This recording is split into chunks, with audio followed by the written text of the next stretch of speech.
Welcome to 12 Report with Blessings Mosugu, and these are the headlines.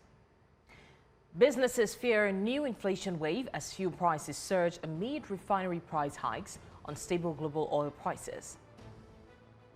U.S. raises alarm over possible terror threats to its facilities in Nigeria. Trump claims victory in Iran, says Middle East conflict nearing end. And of course, we have our reporters stationed in different parts of the country and beyond. Bernard Akede, Israel Iferobo, and Igbalaniyi Omoni are here in Lagos. Sumaya Abubakar and Chizom Okafor are standing by in Abuja. Omori Kirawa joins us from Borno, while Afia Hagen joins from London.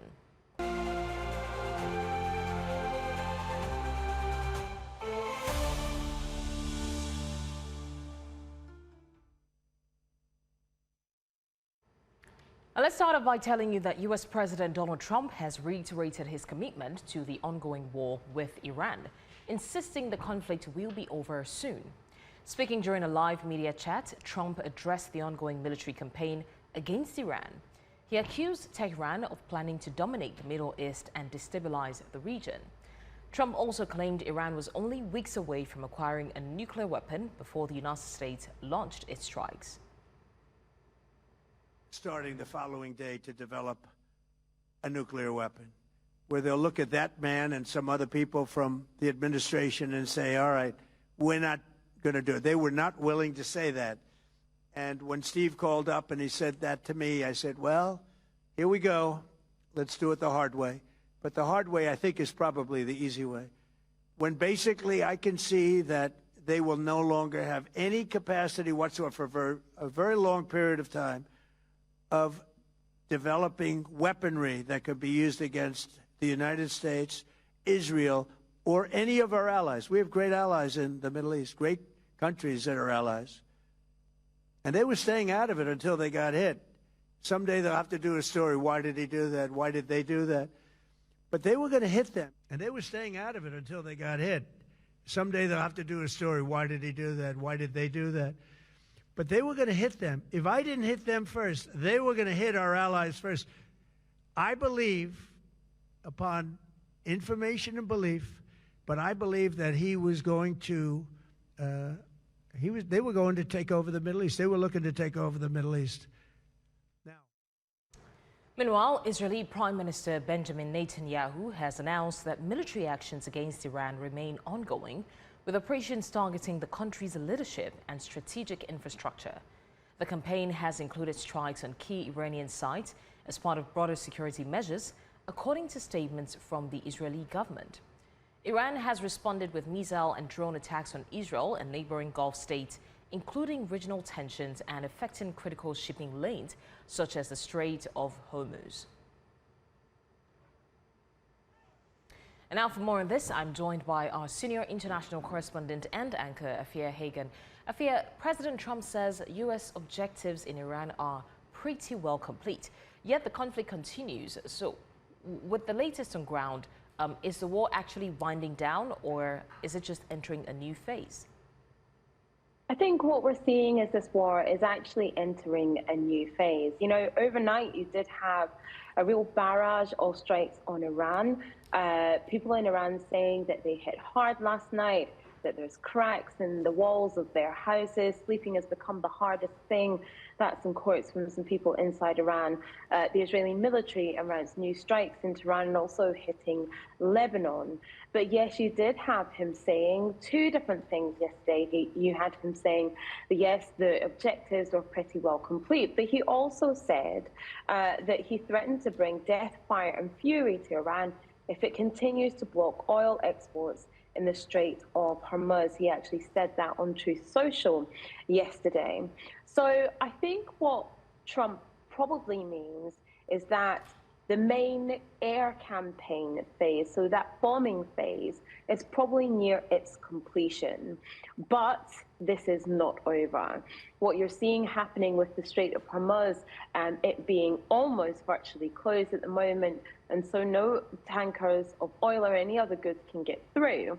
And then, of course, you're seeing oil prices spike. So yesterday they got to about $120 a barrel before they settled around $90 a barrel. And that affects him at home, economically and domestically, because people are now seeing their gas prices go up. You know, it's happening the world over. It's happening where you are in Nigeria. It's happening where I am in London. It's happening in the United States. And that is bad for him at home. So perhaps he's thinking to himself, oh, this war, probably not a good idea for me as I come into the midterms. And that's what he's thinking when he's saying, our objectives have been met, this war is done. So Trump has warned Iran that there will be death, fire and fury if oil supplies in the Gulf are disrupted. How dangerous is that kind of rhetoric in a conflict that's already involving multiple regional actors? Well, that really pours fuel on the fire, doesn't it, already? If you are already had a bombing campaign phase in Iran and then promising death, fire and fury, that implies that there is worse to come. But I think what I talked about, the Strait of Hormuz and how important that is, not necessarily to the United States, because if they say they have the oil from Venezuela, they can get their supplies from there. But of course, it affects the rest of the world hugely and will affect Trump at home if domestically prices go up and people feel the pinch as they are already feeling. That affects his popularity going into the midterms. And so that rhetoric is dangerous. You know, you have actors all over the Middle East who have been drawn into this war. Gulf states like Saudi Arabia and Bahrain, and then you have Iran-backed militias in Syria, Iraq and Lebanon. Israel, of course, which was the instigator alongside the United States. You've got NATO and European forces trying to protect the shipping lanes already. So yeah, that rhetoric, I think it does up the ante.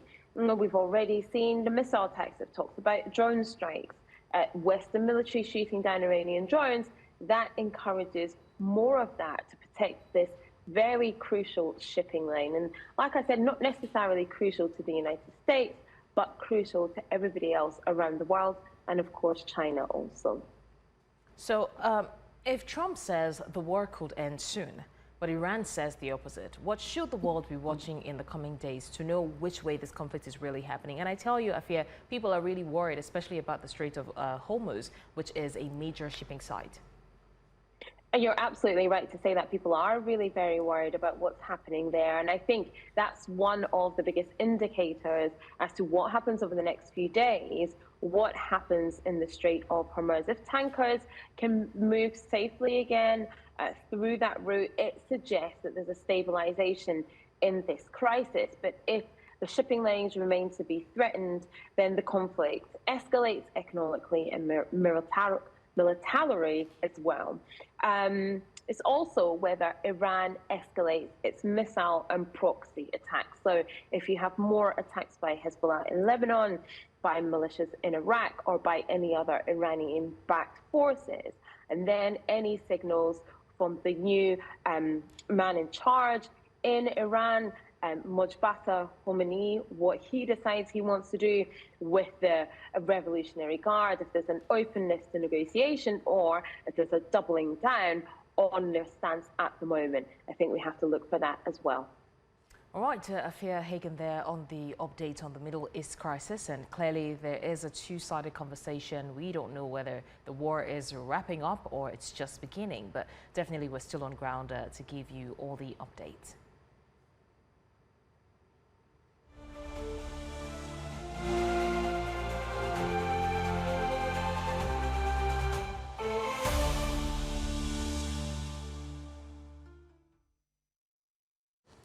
Now here in Nigeria, petrol prices have surged above 1,000 naira per litre in several parts of Nigeria following a fresh adjustment by the Dangote Petroleum Refinery, raising concerns about the rising cost of living. Economists and labor groups warn that the hike could push up inflation, transport fares and food prices as global crude prices climb amid tensions involving Iran and the United States. As households and businesses feel the impact, Nigerians are sharing their reactions to the latest increase. Right now, our correspondents are standing by in different parts of Nigeria to feel the pulse of the people on how the rising fuel prices is affecting daily life. We'll start with our correspondent in Abuja, Sumaya Bakar, who will be giving us an update from Jabi Motor Park in the FCT. Sumaya, this is a devastating situation and one that we haven't seen since 2022, I presume. Well, how are people reacting to this? Because I know that I am furious every time I go to get fuel and I see that it has gone up, by a few nairas. Yes, we are currently here at Jabi Motor Park, which is one of the, of course, most popular and a big, huge park.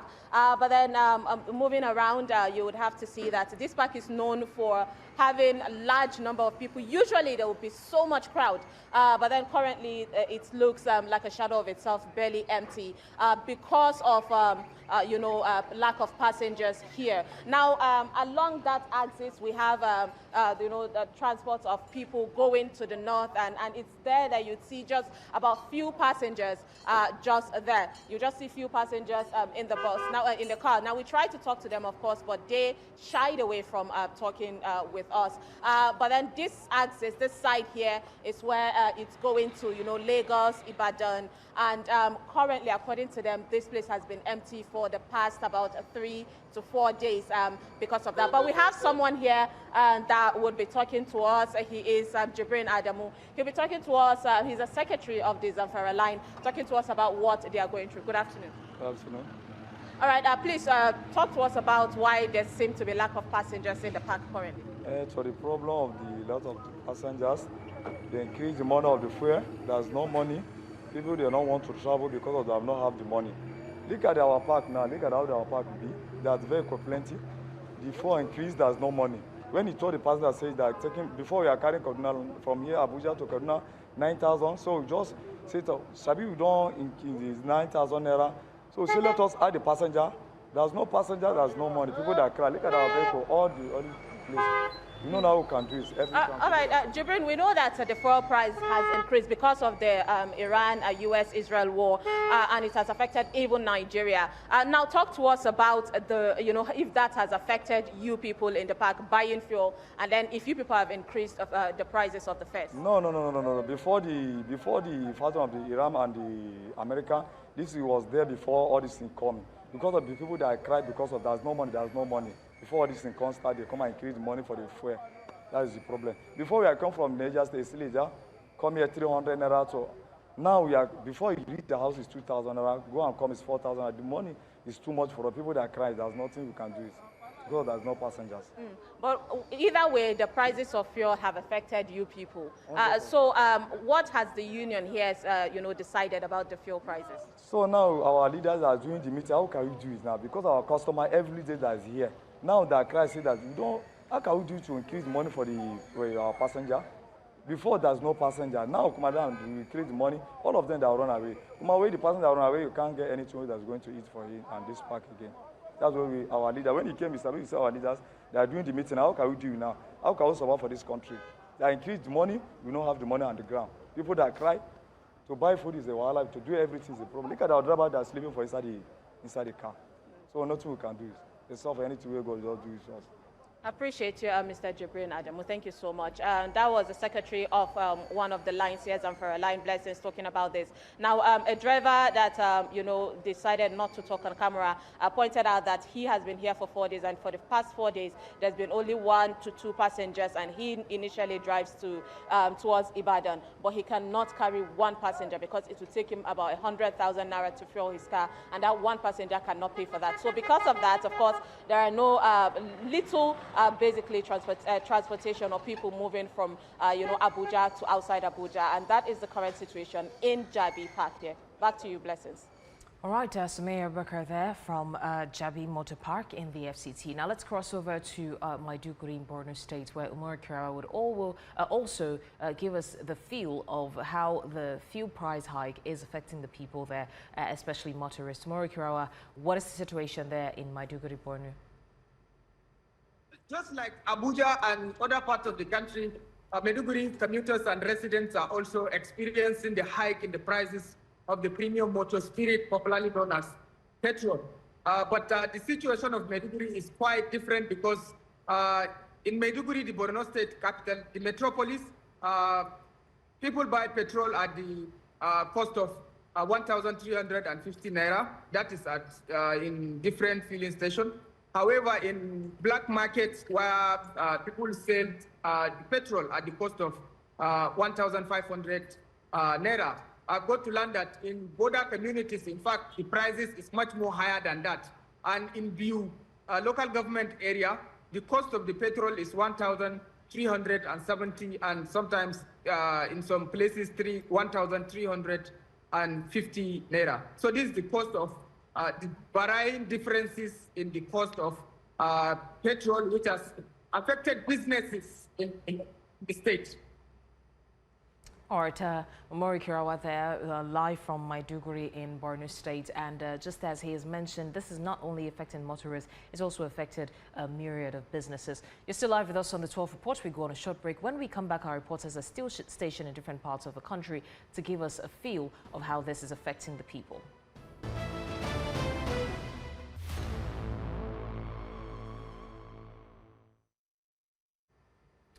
Many thanks for staying with us. Now very quickly away from the fuel price hike, a video showing the collapse of a popular school building in the Ogba area of Lagos circulated widely on social media on Monday. Thankfully, no casualties were recorded in the incident. Now, the footage captures the moment the three-story building gave way, sending debris crashing to the ground. Officials of the Lagos State Emergency Management Agency, LASEMA, say the school management had earlier been warned about structural concerns and advised to take precautionary measures to prevent such an incident. Right now, News Central's lead correspondent, Bernard Akede, is at the scene of the collapse, and he joins us live with the latest. And he is currently with Dr. Olufemi Damilola Okeosonyitolu, the Permanent Secretary of LASEMA. Bernard Akede, can you give us an update from your end? Can you give us a clearer picture of the what clearer picture is this, is that let's stop all these fake publications. Let's stop all these unprofessional what they are doing at the social media. Let's realize that we need to be empathy in terms of emergency and disaster management. Mr. Babajide Olushola Sanwo-Olu has put a framework to sort all this thing out. In Lagos State today, we have the emergency number. Our emergency number is 112 or 767. Interestingly, our call center has been moved to a full-fledged agency.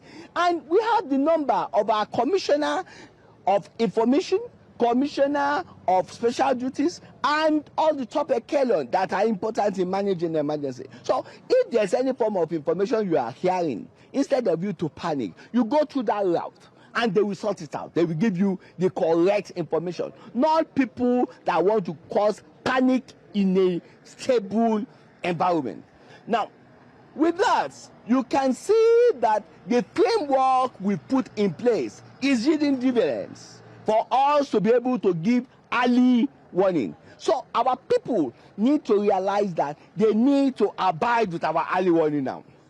That we are not joking with it. That we are just, it's not that we just wake up and say, this building is coming down. It's because of what we're seeing.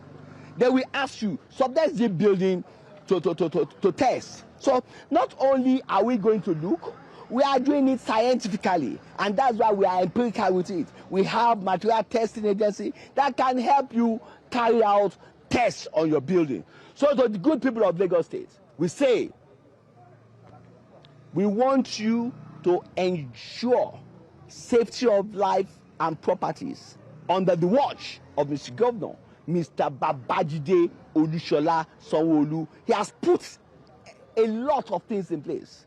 He has empowered all the first responders, fire services, LASEMA, building controlling agency. He has upgraded a departmental call center to a full agency center. So we appeal to you that abide with the rules and regulations. You will be safe in our Lagos, your Lagos, our Lagos, and the Lagos where Mr. Babajide Olusola Sanwo-Olu is the executive governor. Thank you. Sir, 1 minute. What's the next action that's going to happen here? We are going to carry out holistic investigations. You can see all the agencies are on the ground. We are going to carry out a holistic investigation on this environment. We will look at it holistically because we don't want repeats of this incident. Thank you so much, Dr. Femi Oke-Oson-Itolu, the DG and the CEO of LASEMA, Lagos State Emergency Management Agency. Basically, if you can still hear me, well, basically, what we have just witnessed now is the DG explaining to us basically what may have happened here and where we are at the moment. Earlier when we got here, we didn't have, so many people on the ground, and we didn't have residents who were willing to speak to us as to what has happened. Eventually, we've been granted access into the premises, and we've seen the level of the disaster. The entire building, 3-story building of this, what used to be a primary and secondary school, Yemco schools here, came down yesterday afternoon. According to what the DG said, if you heard him clearly from the beginning, he said that there were early warnings, possibly early warning signs that there were issues around here. And it was because of those early warnings that we were able to see proper evacuation of the building and that there were no casualties and no deaths. However, all the materials that you would have in a school that has lasted the test of time are still lying down there under the rubble, from lab equipment to computers to even, the materials of the students and the staff of the school, all still there under the rubble. Equally, we're able to gain entrance, as I mentioned, and then the building, the adjoining building here. All right, Bernard, if you can hear me.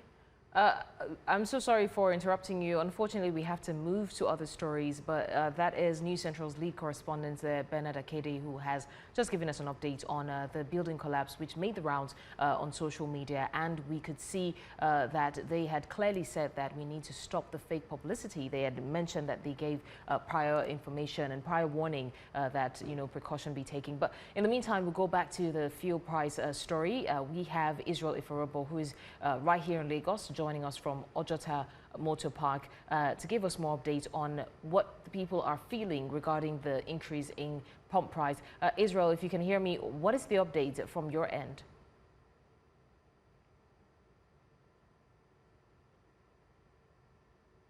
Since yesterday, we are at Owena Park here in the Ojota area of Lagos. It's a very popular place where you see travelers every single day coming into Lagos and moving out of Lagos as well. But since we got here, I've noticed about 2 vehicles that left the park here, going outside Lagos. Apparently, it seems like whatever fuel crisis that we may be experiencing right now in Lagos has not really hampered travelers from moving outside Lagos and coming into Lagos as well. Well, I spoke to one of the leaders here at the park here earlier on, and he did say to me that whatever the case may be with fuel increase in fuel prices right now in the country, it hasn't affected the prices of transportation here from this particular park. So I'm going to walk straight now to one of the leaders here at the park here now to tell us exactly what it is like here, since this fuel situation started here in Lagos a few days ago. So his name is Ezekiel Oriomi. He's one of the leaders here at the park. So thank you for talking to us. This is News Central TV. So you told me earlier on that with the fuel issue that we have in Lagos right now, the prices here remain the same. Is that correct? Yes. In our park, we have not increased the fare. Our fare remains the same, despite the increment in the fuel. So why is that so? Why is it? Because the last time there was increment in the fuel price, we increased the fare. And when the fuel price went down, we didn't reduce our fare. So we didn't see any justification in increasing it again. That's why we didn't increase our fare. So when I came here earlier on, I spoke to some of the travelers who were leaving here today. They said they were paying 10,200 naira. Some are paying 11,200 naira, and now they're paying 12,200 naira. That is not true. This Ondo unit, we carry 9,002 since last year, and that is the amount we are charging now. That is Akure charge 10.2. That's the amount you are charging now. Ado Ekiti with 10.2. That's the amount you are charging now. So we don't increase our fare in this part.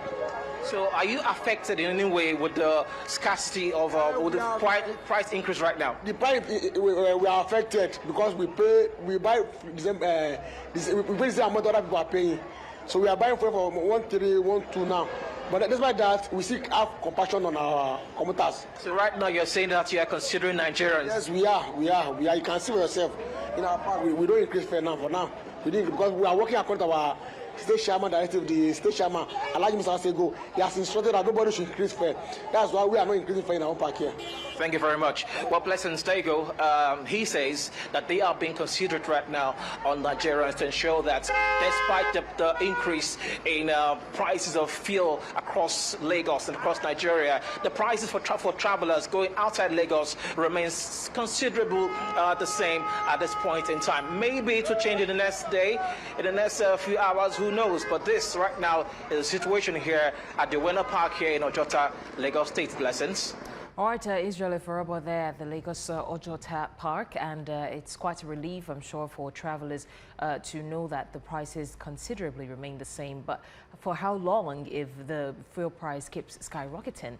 Still talking about the fuel price and the impact it's having on commuters and on businesses, we will now go straight to join Chizoba Anyowe, who will be joining us live from Jos, Plateau State, to give us an update on how the price of fuel is affecting the people. Chizoba, what is the situation in Jos? Well, it's not a different case here in Jos, the state capital, Plateau State capital. Behind me is one of the mobile filling stations here in Jos on Yakubu Gowon Way. And if you can see, there are some vehicles in there trying to buy new products. But the problem, unfortunately, none of them is agreeing to speak on camera. Some will tell you they don't want to be seen in Jos. They're not supposed to be in Jos. Some agreed that the government is not actually doing what it should do, and so there's no need for them to say anything. They are saying that even when they do air their opinions, it is not taken into consideration, and so there's no need for them to keep talking to the government because it seems like it has a deaf ear on what the masses are saying. However, the price for this filling station is 1,205 naira. Sorry, 1,285 naira. And this is against the 1,005 naira that was sold just yesterday, less than 24 hours. Some of the fuel stations I visited earlier, some were selling at 1,100 naira, some at 1,200 naira. So there are varying price differences here on the plateau. But the cries of the masses is, why is this happening at this time? It is affecting the masses, it is affecting students. I'm actually opposite Polytechnic here in Jos. The students are also crying. It's affecting their feeding, it's affecting their transportation as well. So the question, just like we raised earlier, is how long is this going to last? How long will the people continue to depend on the government that's supposed to make these things available for them? So, your guess is as good as mine here. Blessings. All right, Chizoba Anyowe there from the Plateau State capital, Jos, giving us an update on the price of fuel. Biola Festus is also on standby at the filling station in Port Harcourt. So let's cross over quickly to River State to find out how the people of River State are reacting to this. Biola Festus, what is the situation and how is it affecting the people there? We are in one of the outlets of the NNPC here in Port Harcourt. I just walked down to check their pump price, and it is selling at 1,200, and that's what they are currently selling per liter today. Well, I have also been to other filling stations that are not NNPC outlets, and their prices ranges from 1,300 naira to 1,015 naira. Now, this is really having adverse effects on residents of River State because for like 2 days now, the power supply in River State has not been consistent. So people, of course, will be forced to still fall back to buy fuel to power their generator set. Well, I have a resident standing by me who has been complaining all along about the effect of this increase in pump price. Is OBCK. Thank you for waiting with us. Could you tell me how this increase in pump price has impacted your day-to-day activities? Okay, good morning. The increase of petrol in recent days have really affected us civilians. It's affecting businesses, families, and transportation. Once transportation is high, the price of everything becomes so high. We are utterly flabbergasted. We don't know what to do. We are beckoning on the federal government and NNPC to help us because we cannot find fuel per liter for 1,250 naira or 1,300 naira. It's too much. We cannot. Look at the road. There are no cars on the road. They have their cars at home. We can't do anything without petrol. And I think they are in collaboration with PHED. We have not gotten power supply for the past 2 days. So we must fall back to freedom of the spirit. Oh, we can't do this anymore. We can't. We can't. Thank you. Thank you, Mr. So, Blessing, there you have it. While there's been calls on PHED, which is the power holding company supplying electricity to Port Harcourt, many have also cried out that the fuel scarcity would only make the situation more dire for them. Also, the transportation has increased. While leaving my house, I had to check public transportation, and there's been 100 naira increment to those that are moving from a location that costs 150 naira. It has now become 200 to 250 naira. Blessing. All right, Biola Festus there, bringing us an update, and we can also see that from that region, there's, in addition to the fuel issue, there's also the electricity challenge. Very quickly, we still have our reporters stationed across the nation to give us an update and feel the pulse of the people on how they're reacting to this. But in the meantime, we'll go on a short break. You're still live with us on the 12 Report. When we come back, we've got more stories. Just stay with us.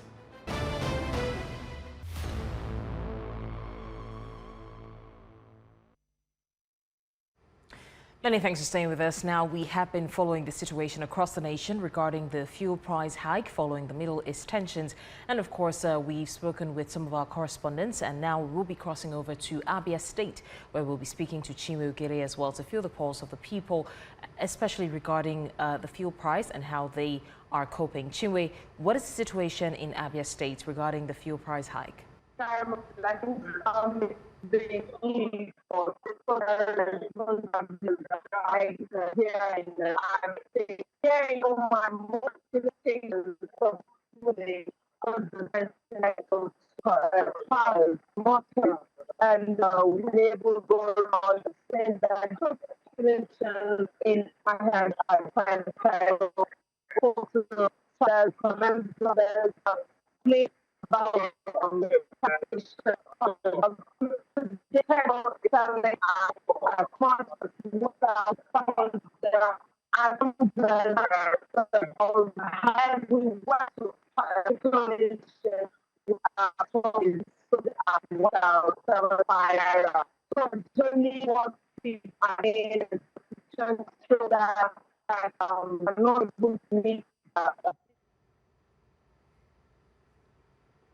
All right, Chinwe Ogere there with the update in Abia State. Right now we have our reporters in Abuja and of course in Ikoyi, Lagos. We have Chizo Makafo who will be giving us an update from Abuja, and of course we have Igbalani Omoni joining us from Ikoyi in Lagos. So Chizo, let me start with you. What is the situation in Abuja? I mean, we understand that usually compared to Lagos, there's not much traffic congestion, but regardless, people are still disgruntled about the price of fuel and how it's affecting commuters. So what is the update from your end? Well, now we might not have the traffic congestion unlike Lagos State, but the thing is the prices of transportation are unfortunately doubling.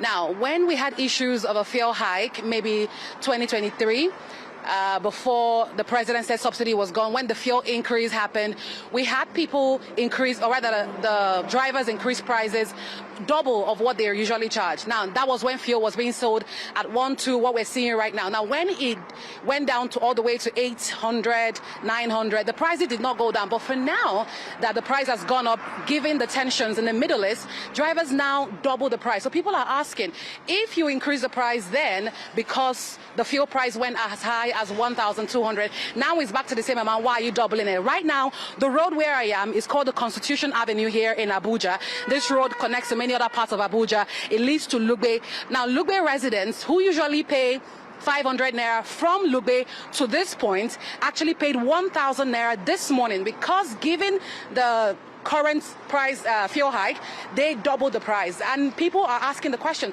why is there a double right now, since it was the same amount you were buying fuel before that you're still buying fuel now, given the increase? Because when it came down, the price of fuel came down, the price of transportation did not come down. So this is what we're currently grappling in the FCT. What is the mood like there? How are they reacting to the price of fuel? Thank you, Blessing. Well, for the past 2 hours, we've been going around. This is the only fuel station we've seen that is selling as low as 1,055 naira. Hence, you can see a queue just on my left-hand side here of vehicles coming towards the Awolowo area of Ikoyi, just on my left-hand side here, just because they can get it for as low as 1,055 naira. And to make it orderly, because inside information we got from the people, managers of this fuel station, they said they don't want to open their gate wide open to avoid some sort of chaos. So they're letting them into the fuel station in 5s, in 4s, depending on how fast the fuel attendants sell to them. So for now, the situation is quite calm. We've spoken to a few of the people on the queue, most of them a little bit disgruntled, frustrated, while some don't even know that the price has increased, as one of the residents spoke. The others are here specifically because this place is selling lower than every other place, which sells for about 1,237-35 across various areas. And as regards transportation, this is a major bus stop on this road. We've seen at some point people negotiating with bus owners, noting that the prices should remain fair, the prices should remain at what it used to be at this corridor. And just because they're selling at a very low price, we've also seen people, we spoke to one respondent who drove all the way from Bariga just to come and get fuel here because he noticed that he heard one of the transporters noted to him that they're still selling here for about 1,055 naira. But what we are getting inside says they might increase and join the bandwagon very soon and also start selling up to 1,200 naira. But for now, the price here still remains 1,055 naira. All right, we want to appreciate Chisom, who is in Abuja, and of course Niyomoni, who has just given us an update from Ikoyi in Lagos. You're live with us on the 12 Report. We go on a short break. When we come back, we continue with the stories. Do stay with us.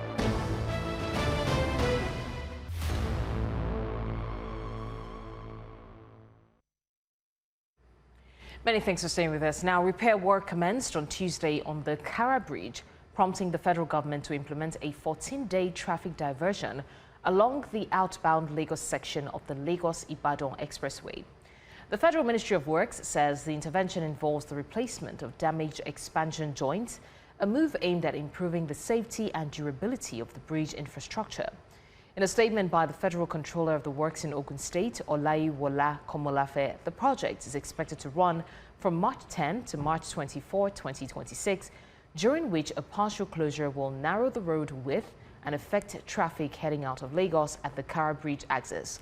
Motorists traveling from Ikorodu to Mowe, Shagamu and Ibadan are advised to divert through Shimawa or Musimi, while those coming from Lagos Island may use the Ekpe-Jebu-Ode corridor. Authorities urge drivers to plan journeys early, obey traffic officials and drive cautiously within the work zone. And to security matters, the United States Embassy in Algeria has issued a security alert warning of a possible terrorist threat targeting U.S. facilities and U.S.-affiliated schools in the country. In a notice released on Monday, the embassy advised Americans to exercise increased vigilance when visiting its offices in Abuja and the U.S. consulate in Lagos. The advisory said the alert was issued to inform U.S. nationals of potential risks and encourage additional safety precautions. Citizens were urged to vary travel routes and times, avoid predictable routines, and remain alert in public places. The embassy also advised Americans to review their personal security plans and ensure mobile phones remain charged in case of emergencies.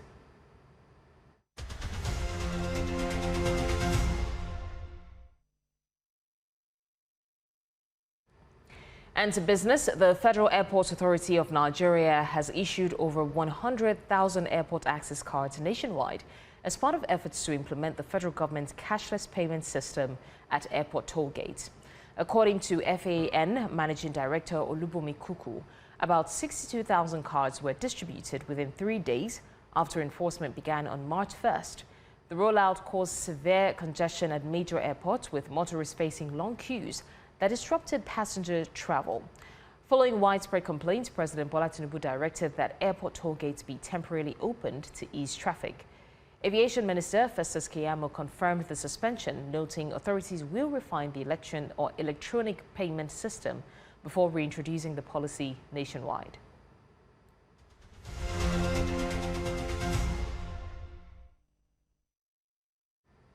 Now to foreign stories. Madagascar's military ruler, Michael Randrianirina, has dissolved the government, removing the prime minister and the entire cabinet in an unexpected move.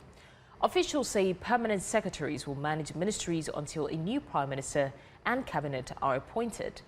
The development follows Randrianirina's seizure of power from former President Andry Rajoelina in October after weeks of youth-led demonstrations over persistent electricity and water shortages. Authorities say the military administration plans to organize elections within 2 years as part of a transition process. Venezuela's National Assembly has moved forward with mining reforms aimed at opening the mineral sector to private and foreign investment. Lawmakers gave preliminary approval on Monday to a bill that would allow private firms greater involvement in mining critical resources like gold, diamonds, and rare earths. Supporters say the changes will give legal guarantees and confidence to investors, while critics warn environmental and security challenges persist in mineral-rich areas. The bill now moves to public comment ahead of a second debate required by law.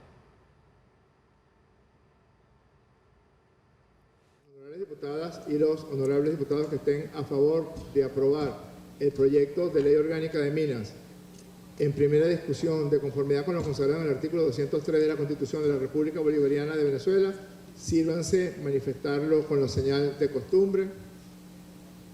Queda aprobado por mayoría calificada evidente. También se busca que esta ley se pueda ayudar a aumentar todas las garantías jurídicas que permiten generar confianzas para atraer inversión nacional e internacional.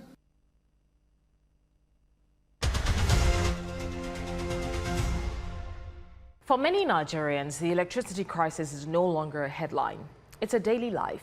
You wake up hoping the power will stay long enough to charge your phone, run your fan, or keep the food in your freezer from spoiling. And mind you, this is also coming amidst a fuel price hike. Yet for millions of households and businesses, that hope is constantly interrupted by another blackout. The frustration is even deeper because the sector is surrounded by big announcements and even bigger figures. Now, there are reports of billions of dollars spent on power projects that were meant to push Nigeria's electricity capacity to tens of thousands of megawatts. But in reality, most Nigerians still rely on generators, inverters, or even candles to get through the day. Now, the federal government says it plans to spend about 100 billion naira on a solar program to power public institutions like universities and especially hospitals. On paper, that sounds like progress and perhaps a step toward reducing pressure on the national grid. But many Nigerians are asking the same question that they've asked for years. Will this actually change anything? And how does this even help the average Nigerian? At the same time, allegations of financial mismanagement and procurement scandals within parts of the power sector continue to surface. Each new controversy deepens public skepticism because people feel the real problem is not just policy, but it's accountability. For ordinary Nigerians, the issue is simple. Electricity is not a luxury. It is the backbone of productivity, education, healthcare, and even small businesses. Until reforms move beyond announcements and translate into reliable power in homes, in workplaces, the electricity crisis will remain one of the most painful reminders of the gap that exists between policy promises and everyday reality. Well, that's your postscript. Now, that said, let's take a look at what's happening in sports. Tributes are pouring in for former Super Eagles coach Festus Adegboye Onigbinde, who passed away on Monday at 88. Onyechi Obaro has more. Onyechi, over to you. Yes, blessings, of course. We know that the tributes are pouring in for one man who is Nigeria's indigenous coach to have taken the Super Eagles to the World Cup in 2002. We've heard from the President of the Federal Republic of Nigeria, from the Nigeria Football Federation, from the Director General of the National Institute of Sport, all pouring in tributes, speaking something very wonderful about the man who passed on yesterday. We will bring you more about that on the hour on In the Game. Well, there you have it. That's all on the 12th report today. Do well to send in your eyewitness report to the WhatsApp number on the screen because we want to see what you see. Also follow us on social media. We are at News Central TV. Now you can watch News Central live on DSTV channel 422, Gold TV 23, Star Times 274, Avo TV, and of course live on YouTube. Many thanks for watching. I'm Blessings Musugu. What is the mood like there? How are they reacting to the price of fuel?